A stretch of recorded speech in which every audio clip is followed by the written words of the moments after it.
ఇప్పుడు టైం వచ్చేసి 6 అవుతుంది, 6 గంటలు అవుతుంది, 6 గంటల 1 నిమిషం అవుతుంది కరెక్ట్గా. ఈ సూర్యలంక బీచ్ అద్భుతంగా ఉంది.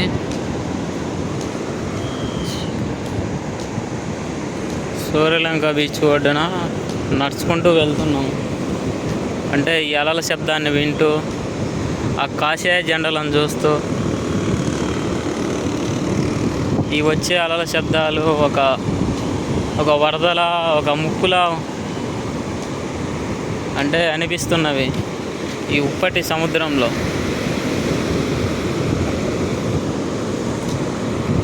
అద్భుతం. అయితే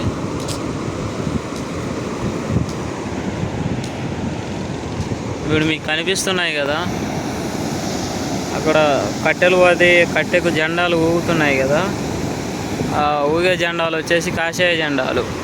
కాషాయ జెండాలు అంటే మనమేం గుర్తు చేసుకోవాలంటే డేంజర్ జోన్ అని. అంతకంటే ముందుకు పోతే మనం వచ్చేసి సముద్ర అలలు లోపలికి తీసుకుపోతాయని. అక్కడ కట్టెలు పోతే ఆ జెండాలు కట్టిండ్రు కదా కాషాయ జెండాలు. ఆ కాషాయ జెండాలకు కొంచెం ముందుకు పోయినామందుకో, కట్టెలు బాతి కట్టిన కాషాయ జెండా ముందుకు మనల్ని అలొచ్చి తీసుకొని పోతుంది సముద్రంలోకి. దాని ముందుకు పోకూడదని, దాని యువకులనే ఉండాలని అది గుర్తుకు కట్టిండ్రు.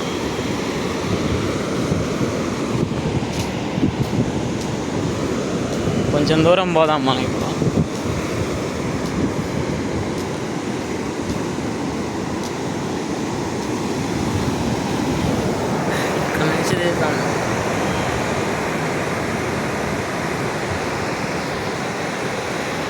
సముద్రం అలలు చూడండి ఎలా వస్తున్నాయో. ఇలానే మన జీవితంలో కష్ట సుఖాలు అనేవి ఉంటాయి. ఈ సముద్రం అలలు ఎలా వచ్చిపోతున్నాయో అలానే మనం కూడా ఈ కష్ట సుఖాలను అనేది ఎదుర్కొన్నప్పుడే మన జీవితము సముద్రం అంతా పెద్దదిగా ఎదగలుగుతాం.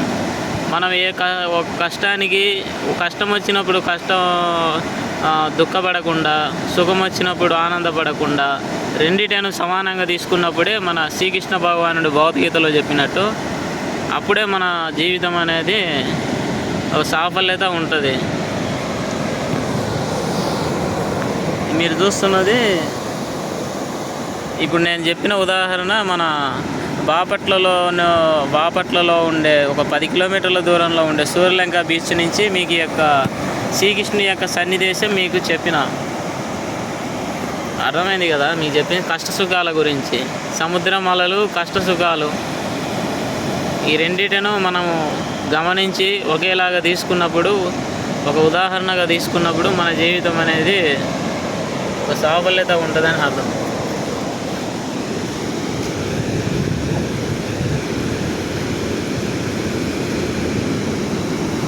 ఇప్పుడు అలలు వస్తాయి చూడండి, ఇక్కడికి వచ్చేస్తాయి అలలు.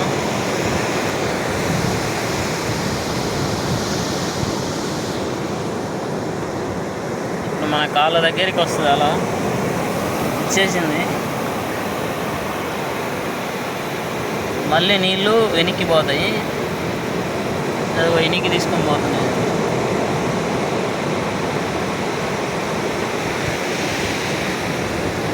చాలా అద్భుతంగా వచ్చింది అలా.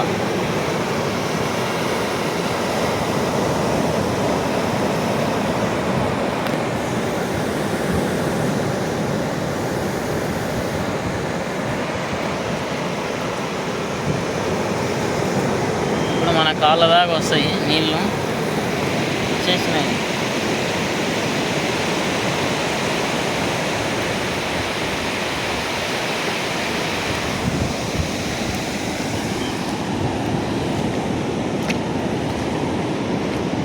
ఇవన్నీ ఉప్పు నీళ్ళు.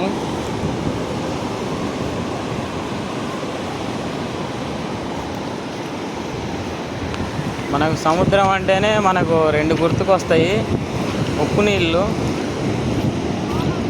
అమ్మా ఏం చిక్కుతాయమ్మా? వేటి కోసం అమ్మా సముద్రంలో ఎత్తుకుతున్నారు అమ్మా? ఏం చిక్కుతాయమ్మా సముద్రం అలలు?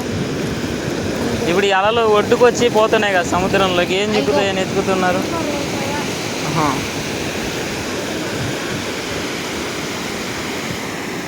శంఖాలు ఏమన్నా చిక్కవా అమ్మా? శంఖాలు మువ్వలు చిక్కవా?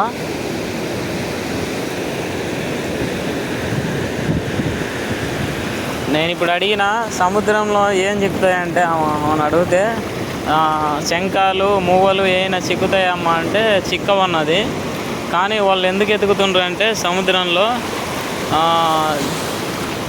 ఏం ఎతుకుతున్నారంటే వచ్చేసి వాళ్ళు డబ్బుల కోసము, అంటే మనీ వేస్తారు కదా సముద్రం ఒడ్డున, వాటి కోసం ఎతుకుతున్నారు.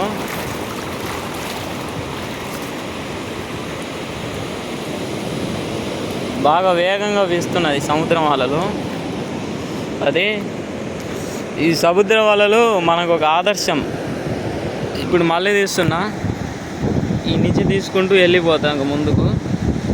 బ్లర్ అవుతుంది కెమెరా. చిన్నగా ఈ జెండా కట్టిరు, జెండాలు భలే కట్టిండ్రు, కాషాయ జెండాలు మటుకు. ఆ కాషాయ జెండాల మీదనేమో రెడ్ జెండాలు, రెడ్ జోన్ జెండాలు, కాషాయ జెండాలు అంటాము. ముందుకు వెళ్ళిపోదాం. జనాలు బాగా చాలా దండిగా ఉన్నారు. ఈ సూర్యలంక బీచ్కి వచ్చి ఎంతో ఆనందంగా ఉంది, హ్యాపీగా ఉంది. ఒక ఆనందమైన సన్నివేశాన్ని చూస్తూ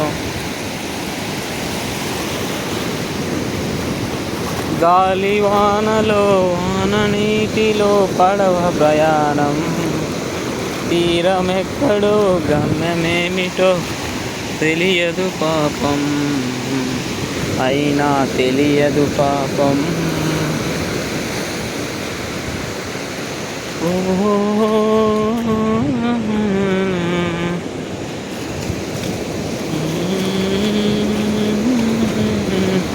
అయినా పడవ ప్రయాణం, అయినా సముద్రం అలలు.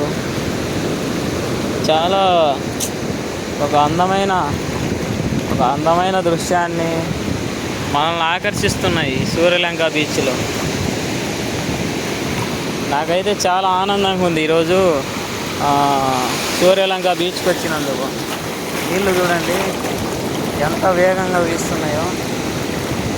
చాలా చాలా దూరం నీళ్ళు చూడు ఎంత దూరం పోయినాయో. మళ్ళీ వెనక్కి వెళ్ళిపోతాయి. ఇప్పుడు అలలు చాలా గట్టిగా వస్తున్నాయి చూడు. ఇప్పుడు అలలు పెరిగినాయి కొంచెం.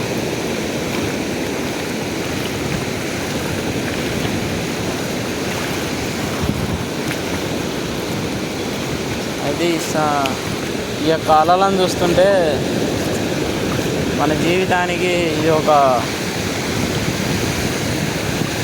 ఇప్పుడు చూడండి నీళ్ళు చూడండి దారిలో నా కన్ను పని పోతుంది.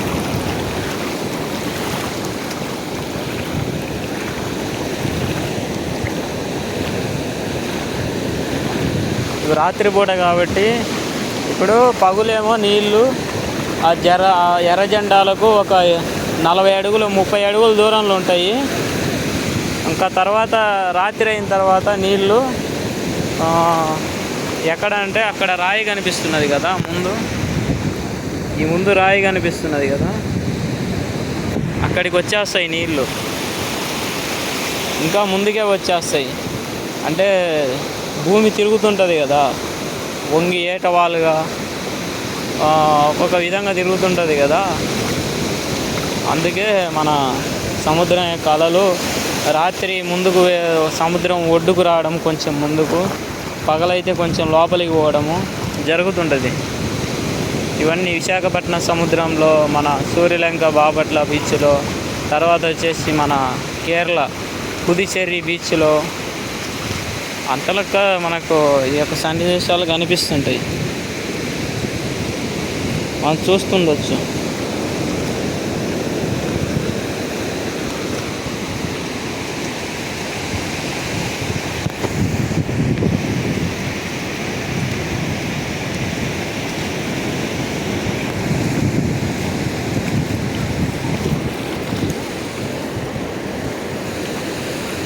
ఇది ఇప్పుడు మనం చూస్తున్న అందమైన వీళ్ళంతా విశాఖపట్నం, వీళ్ళంతా మన సూర్యలంక బీచ్ చూడనీకి వచ్చింది. బాపట్లలో ఉండే సూర్యలంక బీచ్ ఉంది మీకు. అయితే మనం పాఠశాలలో పుస్తకాల్లో చదువుకున్నాం కదా, 70% నీరు 30% భూమి ఉంది అని. అందుకే మనకి ఇప్పుడు ఎక్కడ చూసినా కానీ సముద్రమే కనిపిస్తుంది, భూమి అనేది కనిపించటం లేదు.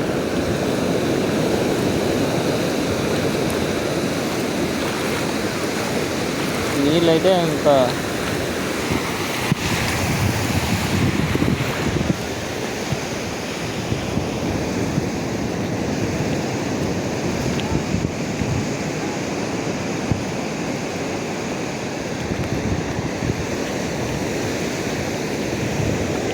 ఇవన్నీ చూడండి, సముద్రపు నత్తలు.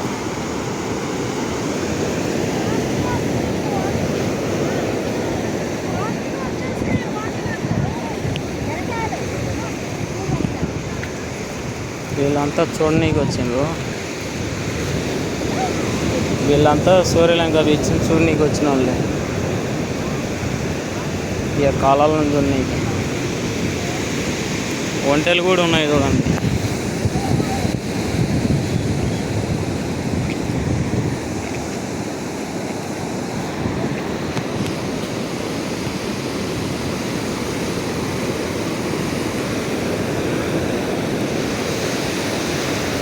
అదే ఇప్పుడు మేము వచ్చినప్పుడు చూసిన సన్నివేశం ఇదే. ఇక్కడి నుంచి అక్కడి వరకు వెళ్ళిపోతాం.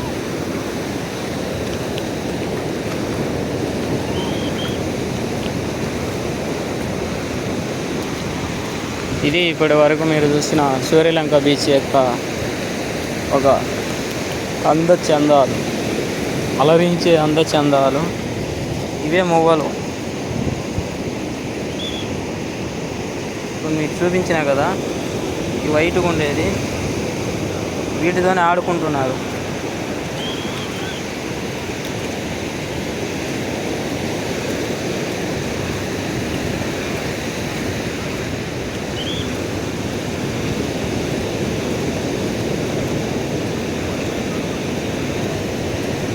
అక్కడ లోపల ఉండి ఫోటోలు దిగుతున్నారు, ఇక్కడ బయట ఉండి ఫోటోలు దిగుతున్నారు.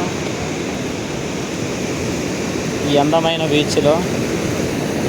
బీచ్లో అలరించే విధంగా రకరకాల స్టైళ్ళల్లో మన చక్రవర్తులు.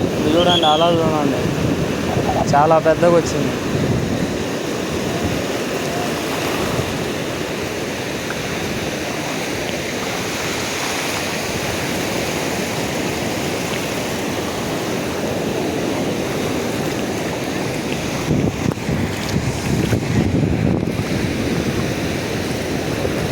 అయితే ఒకటే శబ్దం,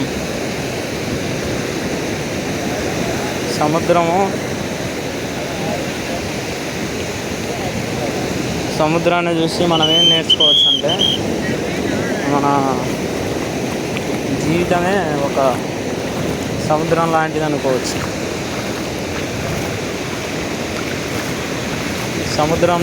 సముద్రం అలల్లో ఒడిదుడుకులు, కష్టసుఖాలు, తర్వాత వచ్చేసి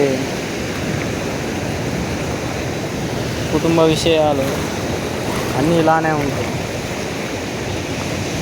కానీ చాలామందికి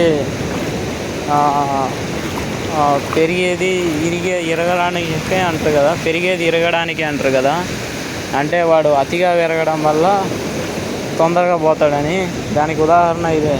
ఇప్పుడు చూడండి, అంత పెద్ద అల ఇంత ఒడ్డుకు వచ్చింది, మళ్ళీ సర్వన వెళ్ళిపోయింది. అది దీనికి ఉదాహరణ విషయం.